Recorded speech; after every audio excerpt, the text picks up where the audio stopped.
For over 100 years, Jacob Lake Inn has been serving cookies to guests who want to visit the north rim of the Grand Canyon or explore the Kaibab National Forest.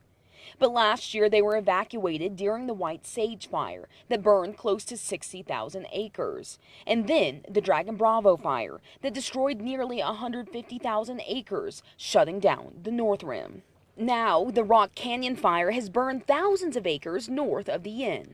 Honestly, our reaction was not again. That's really what it was. Melinda Rich Marshall's family has owned the inn since 1923. She says last year was hard enough, so once they heard about the new fire, it brought back bad memories. I say we have a little PTSD from it, seeing smoke and smelling smoke and all those things. The Rock Canyon fire was sparked over the weekend from a lightning strike. Parts of it are burning in the White Sage burn scar. Bureau of Land Management spokesperson Dolores Garcia says old burn scars will usually slow down a new fire.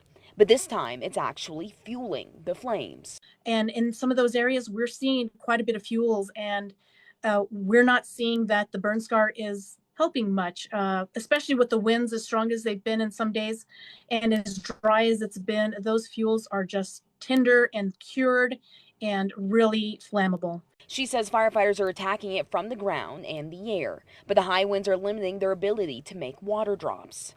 Hikers and campers were evacuated from the area. Garcia adds she knows how stressful this must be for the surrounding communities after last year's fires. It's still a very fresh wound to many of the people who live up there, who've recreated up there for years. And we are definitely, that's definitely at the forefront of our minds. Marshall says while it's scary, they have full trust in the firefighters. We're really just grateful to see them and know the work that they are doing.